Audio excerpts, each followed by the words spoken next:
Me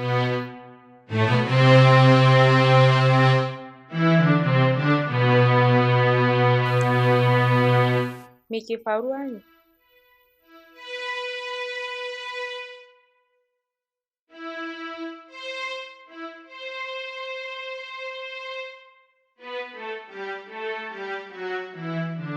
Wane ne ya shigo gidan nan?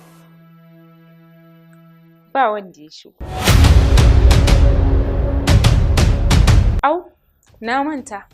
Abokinka Nasir ya shigo gidan nan ɗazu. Ya zo ya zauna ya daɗe yana ta jiran ka baka zo ba shine ya tafi gida amma ya ce idan ka zo a gaishe ka ya tafi gida.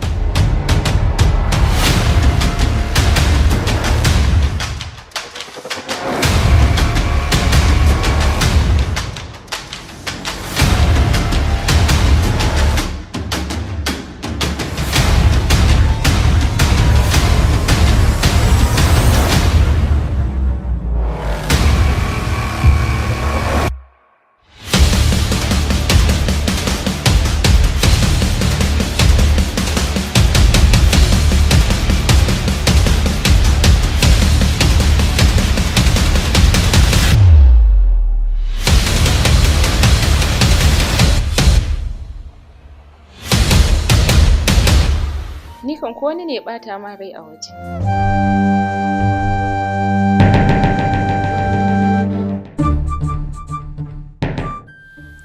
Zan yi tafiya gobe. Kuma ba zan dawo ba sai na kai sati guda. Tafiya? Wannan wace irin tafiya ce? Babu shiri haka ka ce za ka yi tafiya.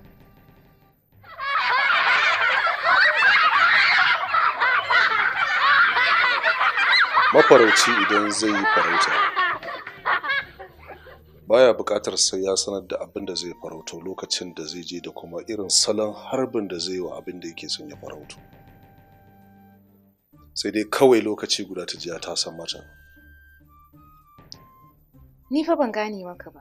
Na ga lafiya muka rabu da kai muna fara'a har na raka ka tafi amma kuma yanzu da ka dawo fuskar ka a ɗaure kuma kana faɗa min wasu kalaman da ni kwata-kwata ban fahimce ka ba. Za ki fahimce ni idan lokacin fahimtar ya zo. Na shiga uku na lalace, rayuwa ta gurbace. Allah ka fita ni cikin halin kunci. Ban yi dace da masoyi ba, a zahiri na duba, dare da rana ban yi laifi ba.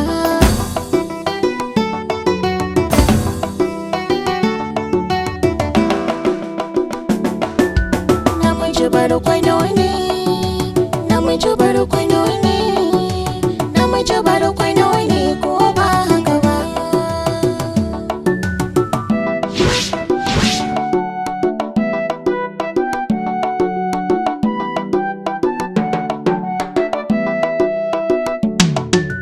Namiji barkono ne, namiji barkono.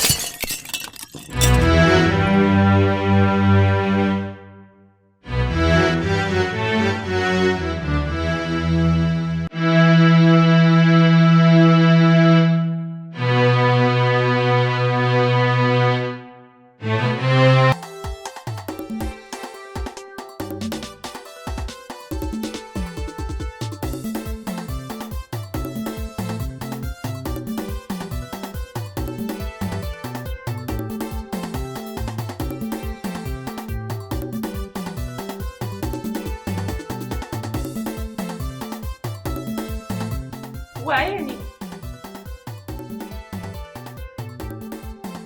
Waye shigo cikin gidan nan?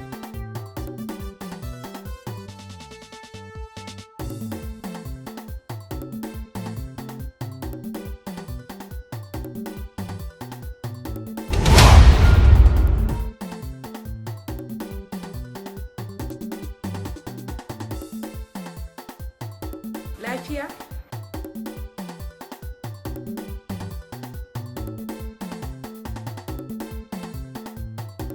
Algunguma. Yau biki kawo kwartan naki bane? Na shiga uku na. Ni fa ban gane me ke faruwa ba. Kin fahimce ni sarai. kin fahimce ni sarai? Na ce yau kwartar naki bai zo ba ne? Ya cin amanar aure kawai. Ni? Cin amanar aure kawai? Lallai namiji barkono ne. Namiji barkono ne. Na baka soyayya ta 100%. Na fifita ka akan dukkanin wani ɗa namiji a duniyan nan. Na yarda a zuciyata cewa kafi uwata kafi ubana. Na zauna tare da kai zuciya ɗaya. Amma yau da abin da zaka saka min da shi kenan kama. Ki mun shiru. Kin riga kin bani kunya. Na yarda da ki. Na aure ki ne ba don komai ba sai don mu zauna mu raya sunnar Annabi Muhammadu sallallahu alaihi wasallam. Ashe daga ƙarshe karuwa na aura. Kin yi kyan banza, kyan dan maciji. You disappoint me. Kamar ni kake kira da karuwa. Ka yi min kazafi. Ka zarge ni akan abin da ban san hawa ba ban san sauka ba. Tsakanina da kai. Duk wanda ya zalunci wani Allah ya mana zagayya tsakanina da kai. Ki shiru ko in sassaba miki wallahi. Ba zan yi shiru ba. Ka bar ganin kankantan allura karfe ce. Ina maka ladabi da biyayya ne ba dan ina tsoron ka ba. Sai dan bin umarnin mahalicci na. Ki shiru babu Allah a zuciyarki tunda kina min black market a cikin gidana. Ba zan yi shiru ba. Saboda ka yi min kazafi ba kamar adalci ba. Ka zama butulu. Butu. Na shiga uku na lalace, rayuwa ta gurbace. Allah ka fi gani cikin halin kunci. Ban yi dace da masoyi ba, a zahiri na duba. Dare da rana ban yi laifi ba. Salamu alaikum. Kamal.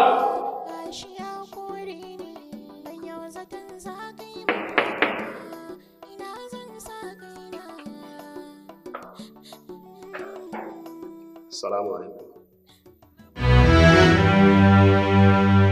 Amin wa alaikum assalam wa rahmatullahi ta'ala wa barakatuh.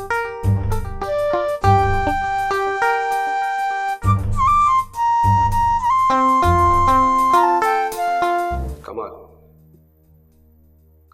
Matarka je ta tashe ni misalin karfe 2 na dare. Ta kuma zayyana min duk abin da ya faru tsakanin. Na ɗauko ta, mun taho nan, na ƙwanƙwasa ƙofa, baka buɗe ba.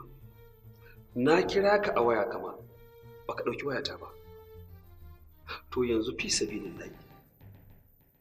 Yanzu wannan al'amari da kai mata cikin dare, ka kore ta. Ina kake tunanin za ta je cikin wannan daren? Ai inda nake tsammanin za ta je, ai nan ta je. Saboda haka bakin alƙalami ya bushe, ban ga dalilin dawowar ta nan ba. Zainab, na sake ki. Namiji barkono ne, namiji barkono ne, namiji barkono ne ko ba haka ba.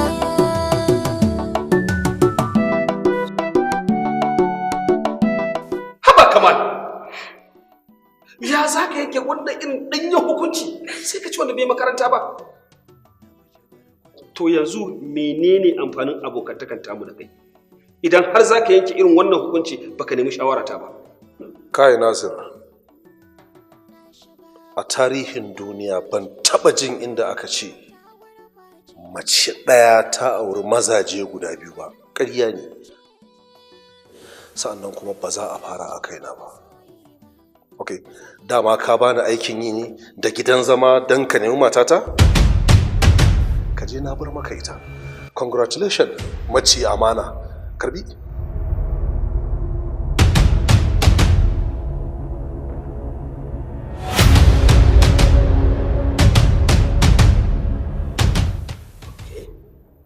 Yanzu na fahimce ka. Kamal, ni ba mace amana ba ne. Idan kuma danni ne, ka saki matarka to ka da ita ku da tsakaninku.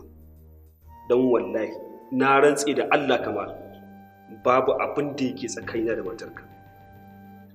Nasir, ni fa ba jahili bane. Duk abin da kuke yi tsakaninka da matata ba abin da ban sani ba, idona na kallo, kunne na yana ji. Saboda haka ni ba na haƙuri na sai da zakara. Kai ne kuwa kungurmin jahili da ƙiƙi mara tunani wanda bai san ciwon kansa ba. Kina shiru!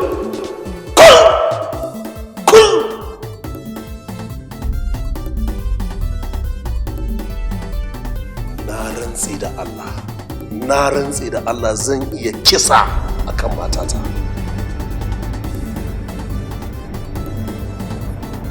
Kama kama ne ba zan rama ba, amma na tabbatar maka gobe za ka yi da na sanin wannan marin nawa.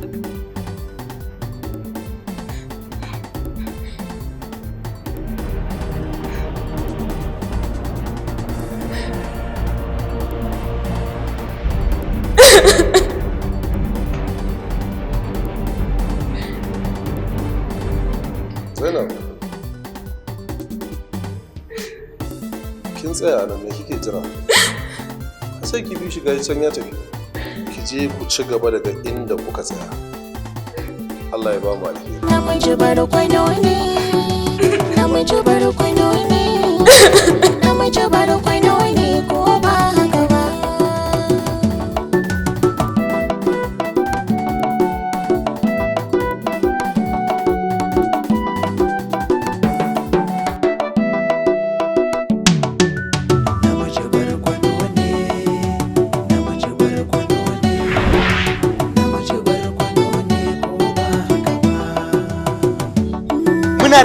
Muna raye za a mata wannan?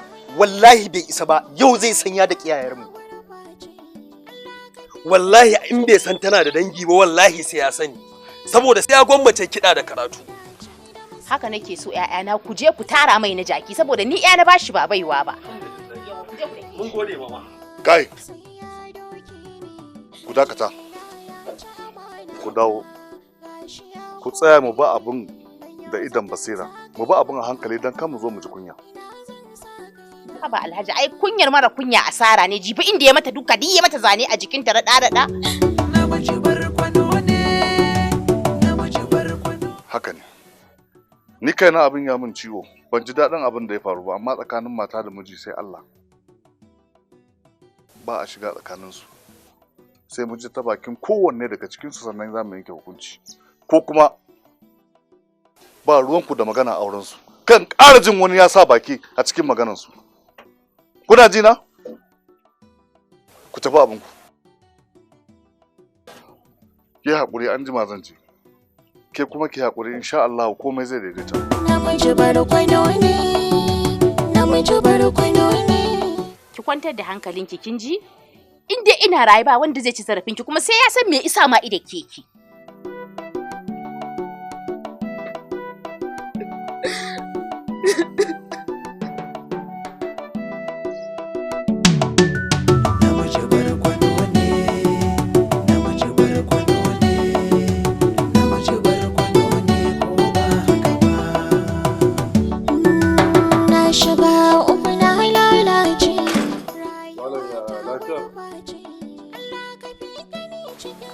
Lafiya kenan. Na aiko ka zo. Baka zo ba shine na zo da kaina. Yaro, rayuwar duniyar nan takaitacciya ce. Idan an ciza sai a hura. Idan rai ya ɓaci ai hankali ne yake dawowa da shi. Kaga ban fahimci abin da kake kokarin ka ce ba. Ka fito fili ka gaya min abin da ke tafa da kai. Ka da kima ta ka kore ta cikin dare. Na aika ka zo baka zo ba, me kake nufi? Abin da kuke nufi shi nake nufi. Yaro, ka zo ka zauna mu sasanta. Wannan matsalar tun kafin tafi ƙarfinmu. Allah maɗaukakin sarki ya tanadi azaba ga mutane masu zargi. Haruna Dauda.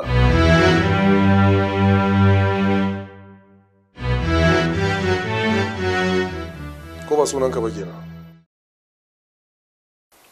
Kun ɗauki ya kun aura mun, ‘yarka ashe karuwa ce?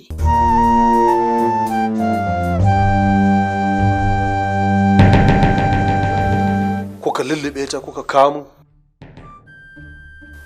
To Allah ya isa tsakanina da ku, ba kuma zan taɓa yafe muku ba.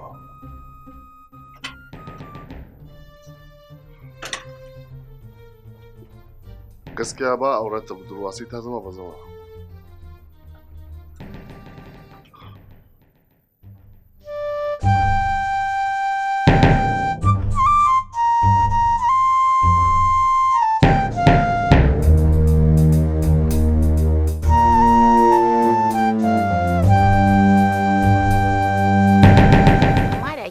Kin ci abincin nan. Dan Allah umma ina da laifi dangane da abin da ya faru tsakanina da Kamal. Ba ki da laifi yata. Amma da ni ce ki zan daure duk rintsi duk wuya. Zan zauna a gidan mijina har sai gaskiya ta bayyana. Anya zan iya koma gidan Kamal kuwa? Amma ba komai. Tunda mahaifinki ya je gunsa, na tabbata za a sasanta tsakanin yau da gobe. Ba za ta koma ba.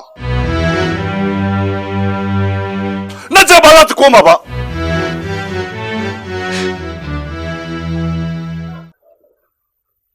Da baki ga kake faɗan wannan kalma mai gida?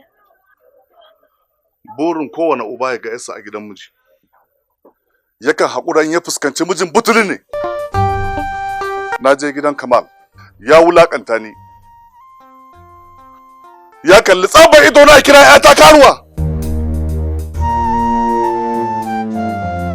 Ba za ta koma ba. Har sai ya gane kuskurensa. Ya zo gidan nan ya bada haƙuri sannan za ta koma. Idan kuma ya ƙi, za mu sa shi a kotu.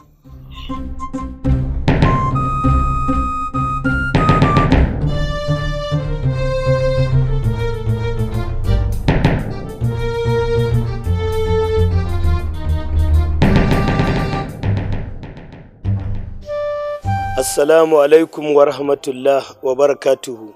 Aminu wa alaikum assalam. Aminu wa alaikum assalam.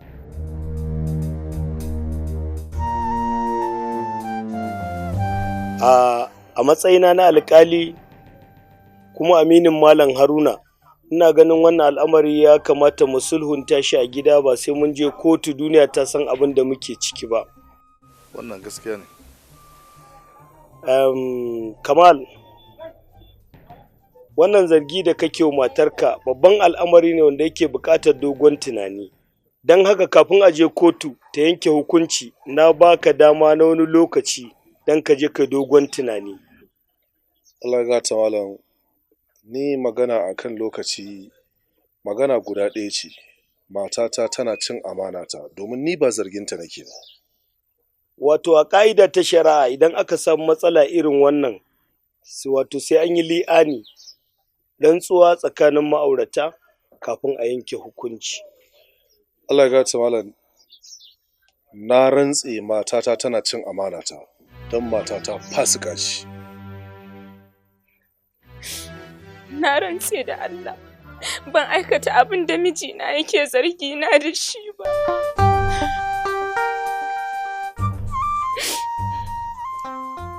Kamal, yanzu matarka tana da ciki na wata 4.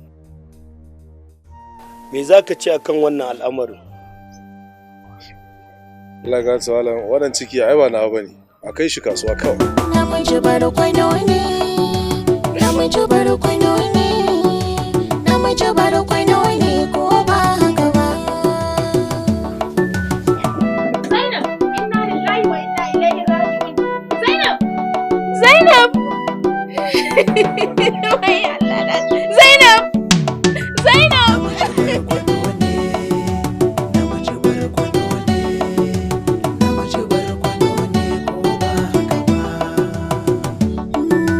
Na shiga uku na lalace, rayuwa ta gurɓace. Allah ka fi gani cikin halin kunci. Ban yi dace da masoyi ba,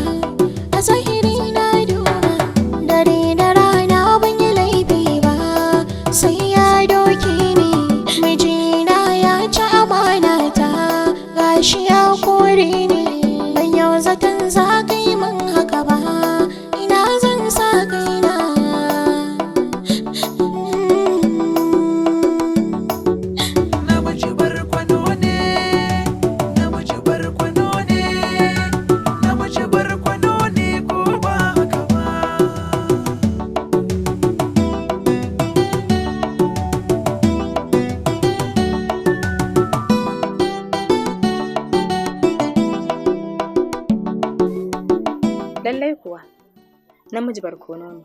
Namiji ba ɗan goyo ba ne.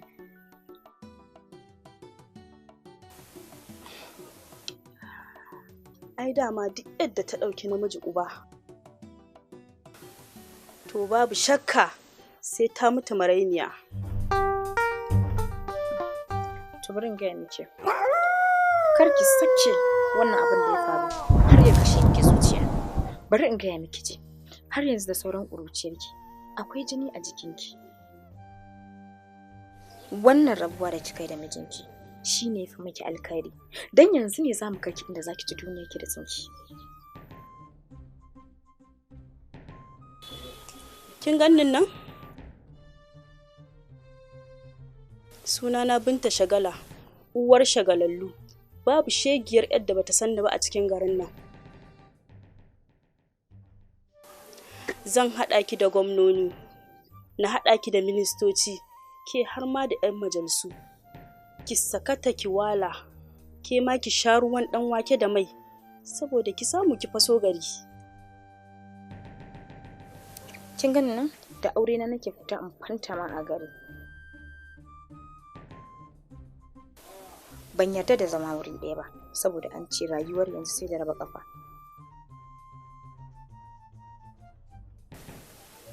Hausawa ma sun ce gida biyu maganin gobara ne. Wa iyazu billahi. Allah ya mun tsari da ku da kuma ire-irenku. Ba za ku taɓa samun abin da kuka zo nema gurina ba. Ba zan taɓa bin ra'ayinku ba. Duk da kasancewa na samu matsala a gidan aurena, amma imani na nan daram bai raunana ba. Kuma abin da ya faru da ni na ɗauke shi a matsayin ƙaddarata. Ban isan tsallake ba. Ke ana ga wuri, kina ga waina? Wannan fa wata dama ce da muka zo miki da ita, wacce muke so ki amfani da ita domin ki zama wata shegiya a garin nan. Akwai mutane da yawa mata irinki waɗanda suke so samu wannan daman, amma ba su samu ba. Na ce muku ba na buƙatan wannan kalaman da kuka zo min da shi. Duk da haka ba zan taɓa yin fasikanci ba. Amma da za ki yarda da ƙudurinmu, na tabbata da sai kin fi ƙarfin wannan matsiyacin mijin naki. Ai shi dama matsiyaci ko ya shiga tandun mai haka zai fito a bushe kaf. Wannan ba ta taɓa yin arziki ba har abada. Ku fita! Ba na buƙatar ka. Tabdi. Amma wannan harkar da rainin wayo har abada ke da arziki sai dai kika wasu suna yi. Ku fita!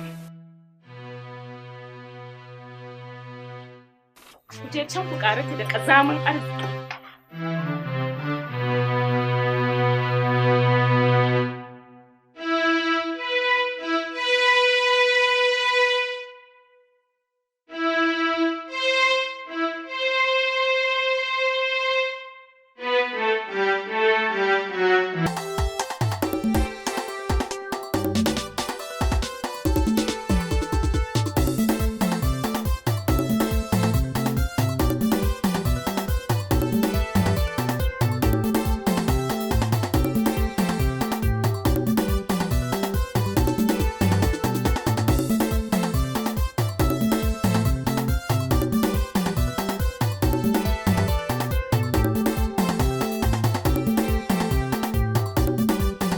Zainab, wani irin rashin tunani ne daƙiƙanci da jahilci irin naki? Har yanzu biki na dama kin nuna annabi ya faku ba ko? Kike yawon iskanci a biki a gari? Kin manta da abin da ya faru da ke ko? Who is this man, bros? Huh? I don't know you. You don't know me? What are you saying? Kaga daga tamala. Wannan wani irin rashin da'a ne? Muna tafiya zaka zo ka tere maka na challenge namu. Kaga da Allah, wannan sunanta ba Zainab ba, sunanta Reni. Sister na ne, kwanan nan ta zo daga Lagos, kuma ko Hausa ma ba ta ji. Sister ka to kai ya kake Hausa? Eh, saboda ni na daɗe a arewa ne. What are you saying to us?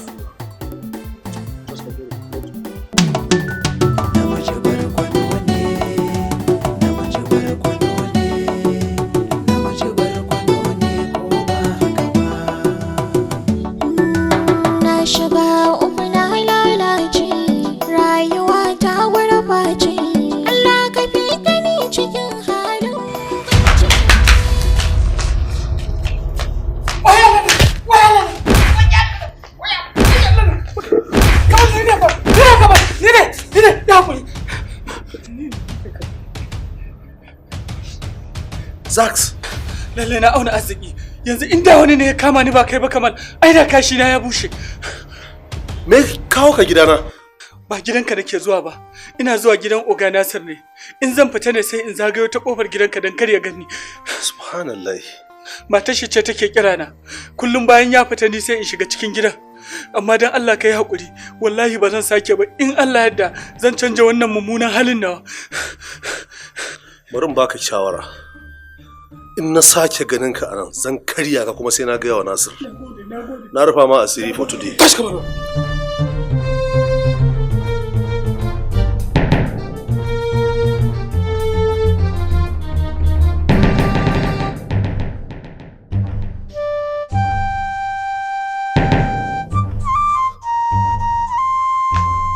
Inna lillahi wa inna ilaihi raji'un.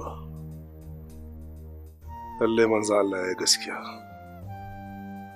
Azannu zambun walau kana haqqun. Allah ka yafe mu.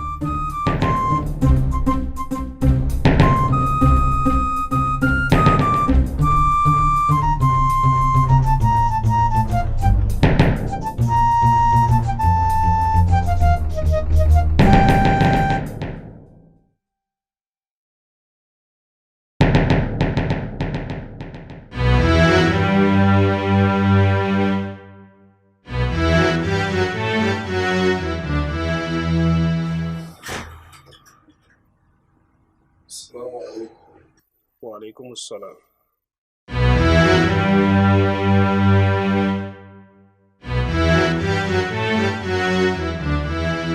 Namiji barkwano ne, namiji barkwano ne, namiji barkwano ne ko ba haka ba.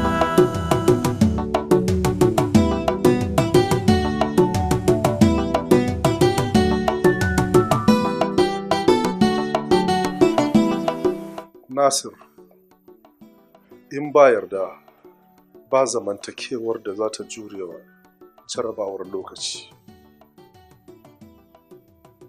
Hakika na yi kuskure. Babu abin da zargi ya haifar min face zaman kadaici da kuma nadama.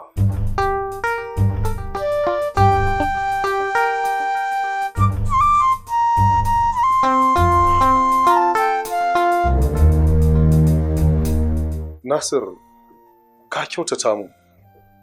Ka yi min alkhairin da duk duniya babu wani mahalokin da ya taɓa min sai kai.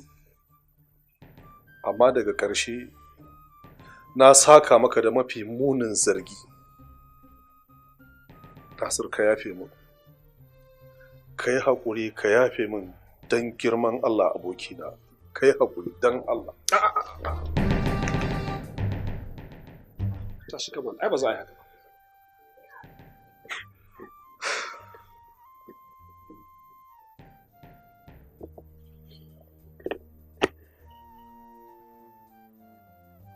Na yi farin ciki da Allah ya sa idanka ya buɗe, ka kuma fahimci gaskiya, ka gane cewa a baya ka yi kuskure. Ni Nasir Abdulmalik na yafe maka duniya da lahira. Nasir, na gode maka. Tabbas abokantakarka sai ta zama abin kwatance a duniyar mun nan. Allah ya saka maka da alkhairi. Na gode sosai. Amin.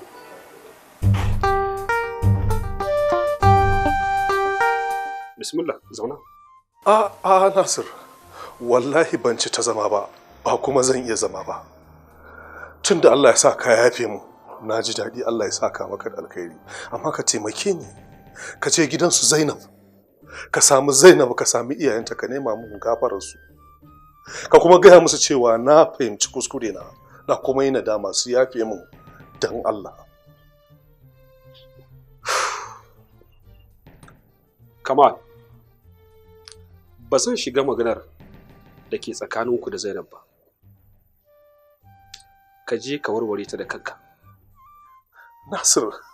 Nasir, ba zan iya tunkarar da ni da kaskon wuta ba. Bisa idan kai la'akari da irin cin mutuncin da na yi wa Zainab, na yi wa iyayenta, ba zan iya fuskantar su ba. Ka daure ka je ka nema min gafara a gidansu Zainab.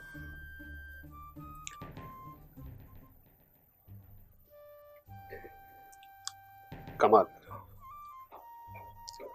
laifin da kai min tsakanina da kai na yafe maka. Gode. Amma laifi da kai a gidansu Zainab da kuma wanda kai mata, ka je da kanka ka roƙi gafara don su yafe maka. Amma ni ba zan je ba. Namiji barkwano ne, namiji barkwano ne, namiji barkwano ne ko ba haka ba.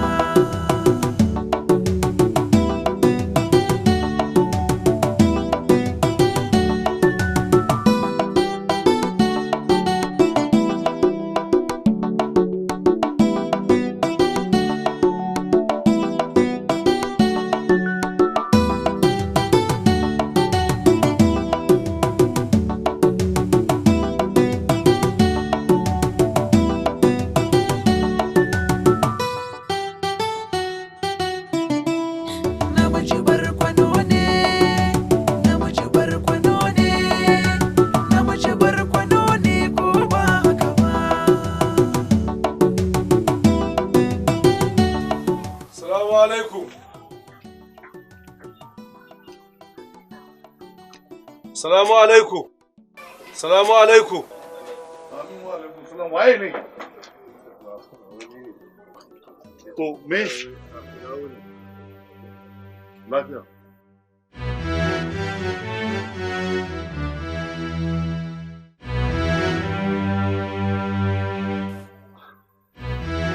Ka zo ka nemi gafarar Zainab.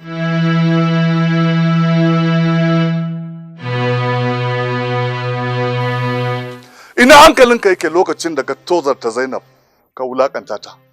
Ina hankalinka yake lokacin da ka tozarta ta a cikin jama'a? Ina hankalinka yake lokacin da na zo gidanka ka wulakanta ni? Sai yanzu ne zaka ce zaka zo ka bani haƙuri? To ba zan haƙura ba. Ba zan haƙura ba. Hakika na yi kuskure baba. Hankalina ne ya gushe a lokacin. Na aikata abin da yanzu ya sa kuma na dawo ina nadama. Amma don Allah a yafe min, ai hakuri. Na yi kuskure. Gaskiya ne. Allah ma muna man laifi mu roƙe shi ya gafarta mana. Na yafe maka abin da kamun. Na yafe. Na gode baba. Baba Zainab fa. Ka tsinka abin da ke tsakaninku da ita. Bakin alƙalami ya bushe. Baba don Allah a taimake ni. A taimake ni in ga Zainab ko da na minti guda ne. Rashin ganin Zainab zai iya dagulawa rayuwata. Ka shiga cikin rayuwarta ka ɓata. Kuma yanzu ka fita. To kar ka dawo. Na muku katangan karfe tsakaninka da ita. To shikenan baba.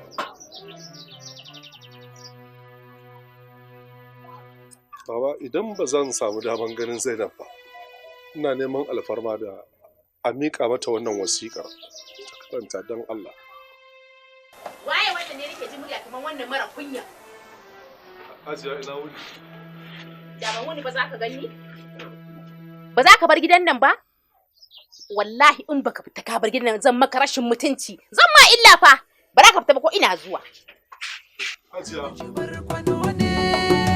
Namiji barkwano ne, namiji barkwano ne ko ba haka ba. Da ya ga rashin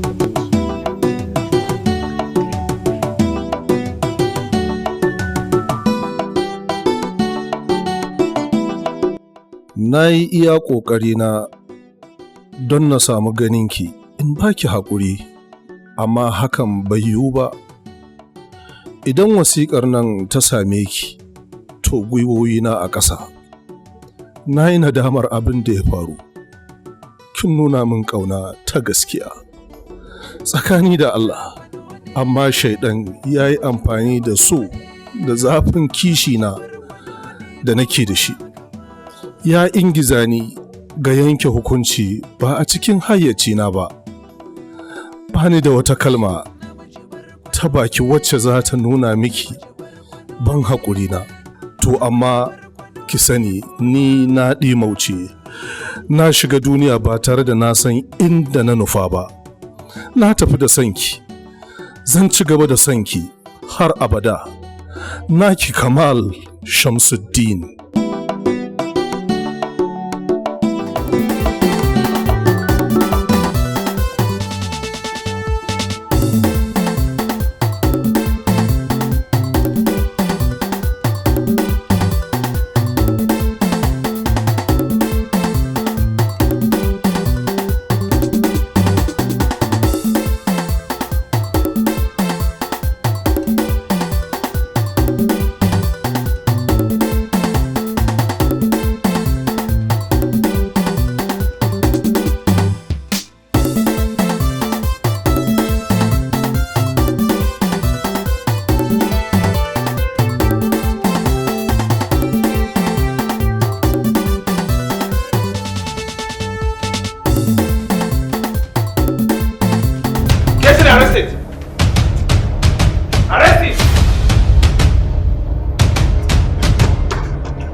Sorry, yadda muka fara gaya maka wa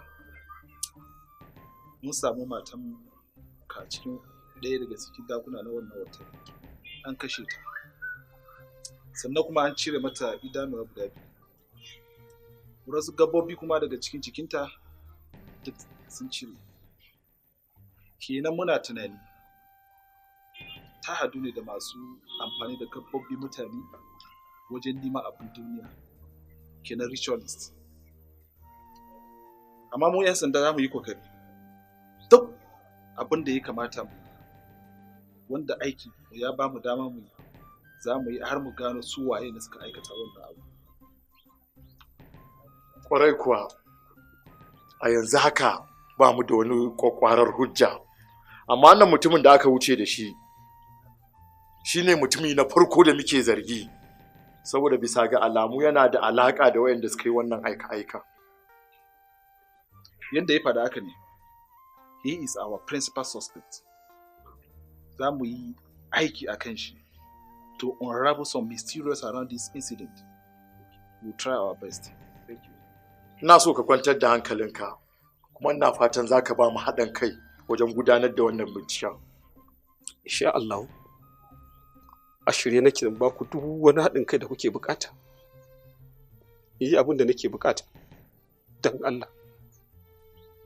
Kokari ku yi amfani da kokarinku da basirar da Allah ya baku, ku gano mun wanda ya kashe mana mata. Kawai ne abin da nake so, kowaye shi.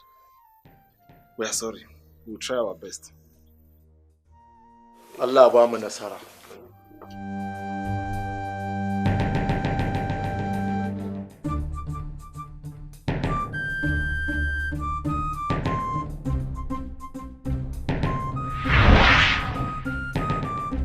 Farida. Wallahi haka ba ni tsoro. Ai bai kamata ki dinga jin tsoro ba idan kina tare da ni, saboda karki manta ni garkuwa ne a gare ki, kuma mai kare ki daga dukkan wani bala'i. Ni dai yanzu ba daɗin baki nake so ba. Ina magana ta kwana. Jiya ka ce za ka turo iyayenka, muka yi ta jiran ku shiru. Muna kira wayoyinka duk a gashi. Wallahi har kin sa ma na rasa waƙar farawa. Amma dan Allah ki yi haƙuri da abin da zan faɗa miki. Me faru? Wato jiya mun shirya kamar yadda muka yi da ke zamu zo da iyayena, sai wata kanwar babanmu ta zo, Hajiya Saude. Ta ce ta yi bincike a kanki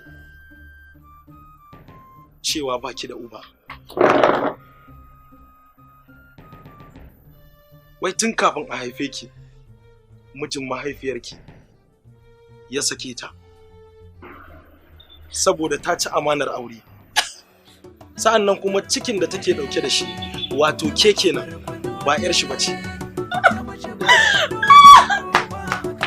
Farida ki tsaya.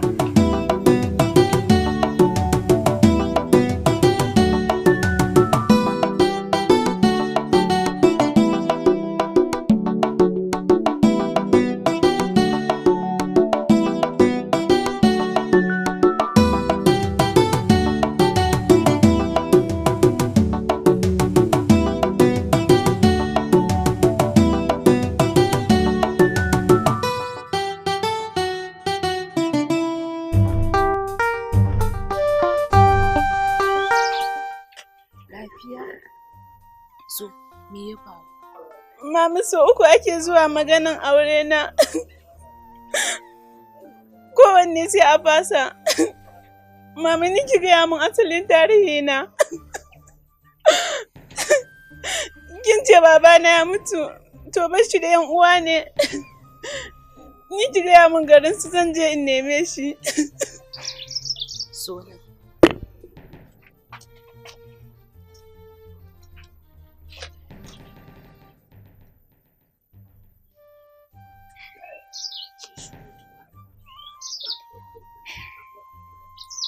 Ki haƙuri, ki daina kuka. Zan baki labari. Shekaru 20 da suka wuce, tun da ya tafi, ba a sake jin ɗuriyar shi ba ko labarin shi. Dalilin da ya sa na ce miki ya mutu kuma, na riga da na shafa duk wani shafi na rayuwata da shi. Ba na son raɗaɗin da na ji, ke ma ki ji. Shikenan mama, to yanzu ya za mu yi? Ki haƙuri ɗata. Lokacin aurenki ne bai yi ba, ki ɗau wannan a matsayin ƙaddara. Idan lokacin aurenki ya zo, ko ana ha maza ha mata, za ki aure. Ki daina damuwa da maganganun jama'a. Ki haƙuri.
ya jikin nashi likita?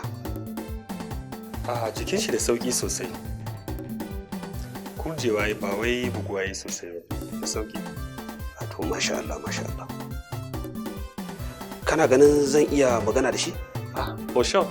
Za ka yi masa magana. To na gode, na gode.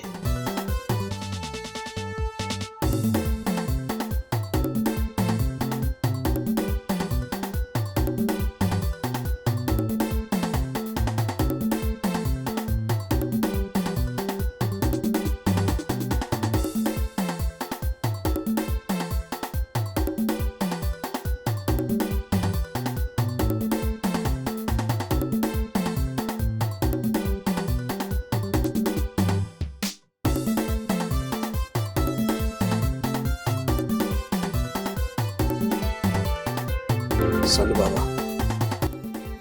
ya jikin naka? Baba, zan so san wane ne kai, kuma a ina kake, su waye kuma danginka, don in sanar da su halin da kake ciki.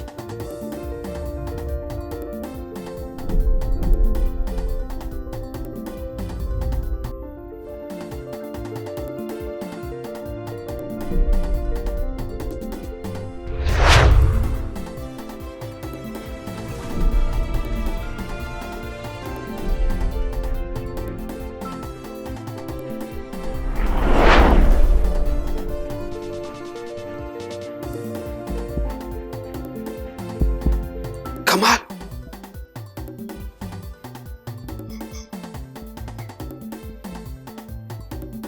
Kamal! Ashe kana raye? Nasir, ina raye.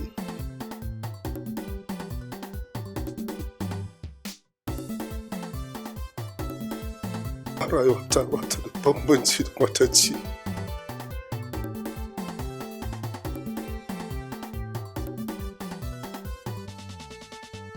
Nasir, tun daga lokacin da na gane kuskure, zuciyata ta daina bugawa, kwakwalwata ta toshe. Nasir, na shiga duniya ba tare da na san inda nake zo.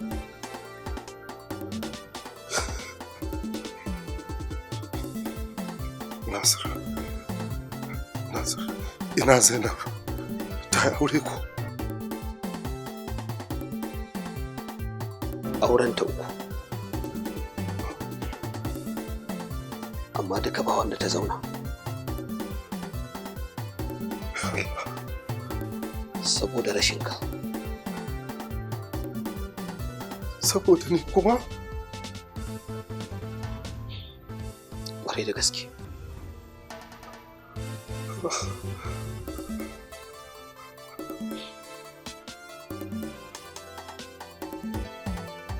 Duk auren da Zainab ta yi, tana yin aure ne ba wai don soyayya ba, sai don bin umarni na addini, saboda mace bai kamata zauna ba ta da miji ba. Amma bayan an yi auren, idan mazajen suka fahimci cewa gangan jikin ne ke tare da su, amma zuciyar tana wani waje, sai su sauwaƙe mata. A yanzu ma halin da ake ciki, tun daga wancan aure uku ba ta sake aure ba.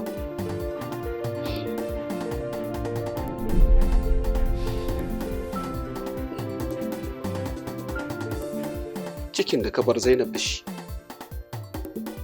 ta haifi ya mace.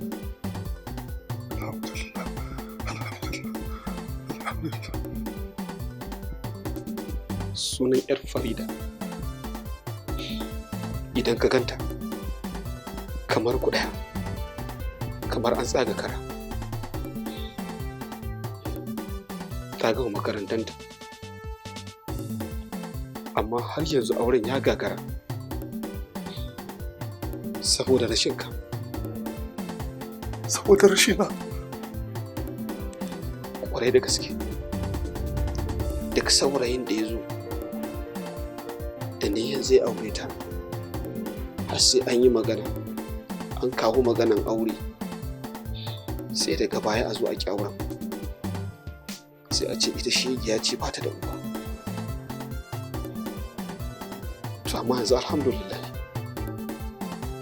muna matuƙar godiya ga Allah subhanahu wa ta'ala da ya bayyana mana da kai.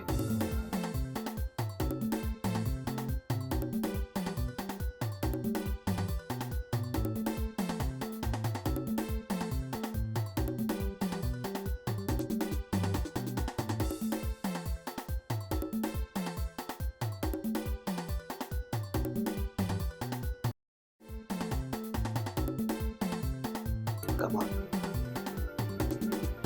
an shi wayan nan ka amsa ta.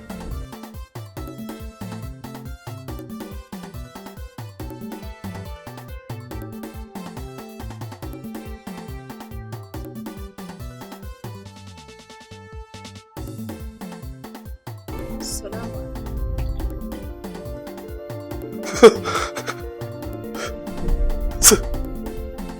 Zainab.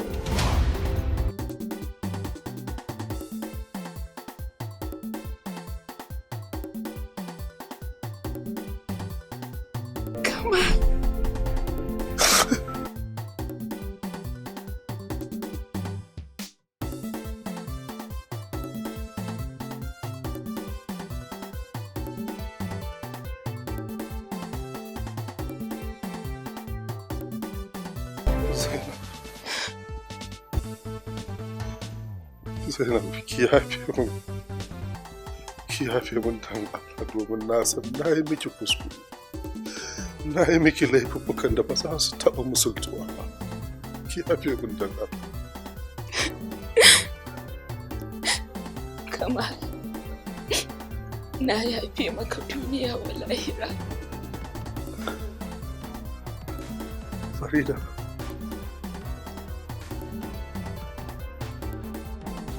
Baba yau ina cike da farin cikin ganin ka. Ina masu ce mani ban da uba. Su su ga ubana, su su ga gatana, su su ga darajata da kimata. Farida ban cancanci ki kira da wannan suna ba. Wannan sunan bai dace ki kira ni da shi ba. Saboda na guje ki a lokacin da kike bukata ta. Na guje ki a lokacin da kike neman gata alhali ni ne gatan ki kuma na guje ki.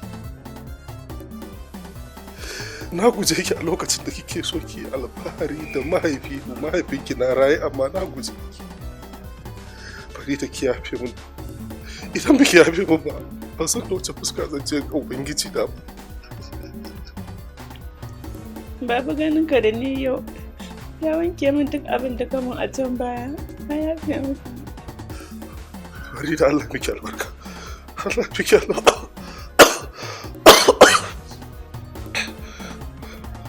Wannan shi ne sakamakon laifukan da na aikata a baya. Amma ina ji a jikina kamar ba zan tashi ba.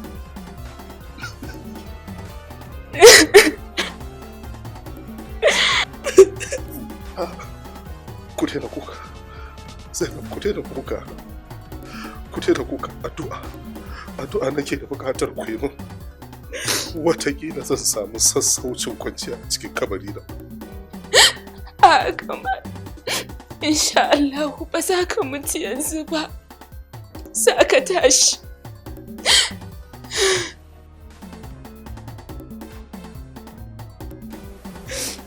Babana, ina murnan ka dawo. Kar ka tafi gaban ni.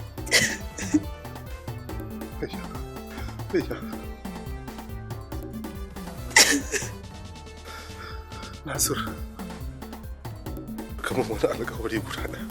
Don Allah ka ɗau min alkawari guda ɗaya. Kashi. Ka faɗi duk abin da kake so in yi maka, insha Allahu ne kuma na ma alkawarin zan cika maka.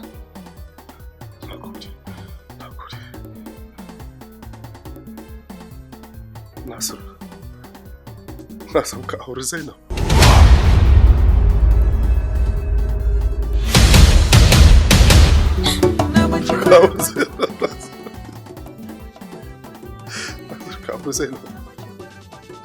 Idan ka auri Zainab, na san ko mutuwa ne zan samu kwanciyar hankalin cewa iyalina suna hannun amintacce, suna hannun mutumin kirki. La ilaha illallah, la ilaha illallah, Muhammadu Rasulullah, Muhammadu Rasulullah, sallallahu alaihi wasallam. Come on! Inna lillahi wa inna ilaihi raji'un. Come on! Come on!